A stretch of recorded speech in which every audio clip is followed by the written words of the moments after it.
המצב של ישראל בזירת ההסברה בעולם, בעיקר ברשת, רעוע, וזה בלשון המעטה. בדיוק בגלל זה אנחנו הופתענו מאוד לגלות שדווקא בבריטניה, זו מדינה שגם ככה לא ידועה בדיוק באהדה שלה למדיניות הישראלית, קמה ברשת קבוצת, שימו לב, מוסלמים למען ישראל, לא פחות וזה לא מתיחה.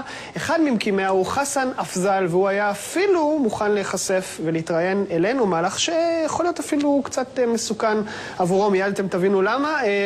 Hello, Hassan. Hi guys, hi Sanol Laila. Tell us a bit about your activity. Well, I'm spokesman for a group called the British Muslims for Israel. We found that, no longer were Muslims talking about a two-state solution between Israel and Palestine. But so dangerous had the discussion been dumbed down. But people were now starting to talk about if Israel should even exist. A question that we think is just a nonsense question. And for that reason, a group of professionals got together to advocate for Israel on the basis on human rights. What we do is we highlight the hypocrisies of other Middle East countries, for example, Iran, for example. And we ask them about, what sort of system would you either like to be governed in? Would you like to be governed in a democratic system, a system which has respect for human rights and civic society? Or would you rather be governed in the system that, say, Palestinians in Gaza are governed in by Hamas?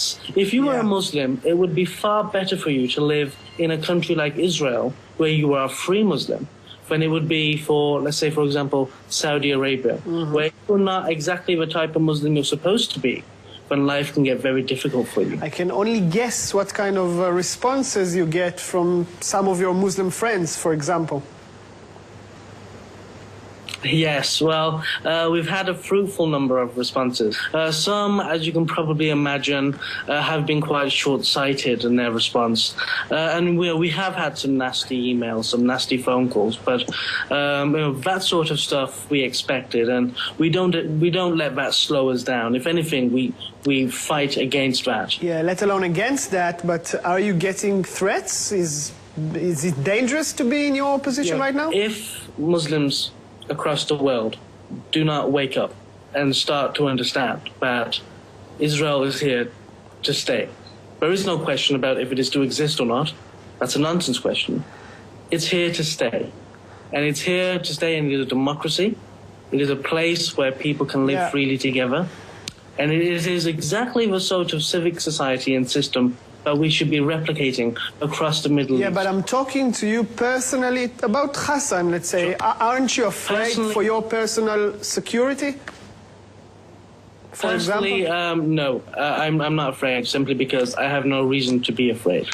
If I feel at any time that I am in danger or my family is in danger, then I will let the local authorities know. Okay, let me get into the shoes of your Palestinian friends from Gaza and Ramallah, and I'm going to say to you that we are going through a very hard time of depression, occupation, and we expect you to stand by our side, shoulder to shoulder, and not with our enemies. Solidarity with people of Palestine and the people of Gaza. But however, what we do have a problem with is the leadership in Palestine, the leadership in Gaza. I'm afraid, the Israeli government can't in any way have a discussion with a group which completely refuses their right to exist. Okay, Hassan, I think that maybe tomorrow you're going to get a call from the Israeli Foreign Secretary, and maybe they're going to ask you to speak for them, because we can do it really good for ourselves.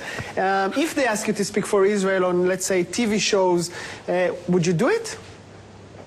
Well, funnily enough, I've been reading up on Israeli Hasbara for a good couple of months now. Okay. I think that, yes, I would do it, in the sense that I think Israel is such a success story, but so often or not, only one side of the story is ever told. Now that there's such a sophisticated internet campaign to delegitimize Israel, I think now more than ever there needs to be coherent friends of Israel.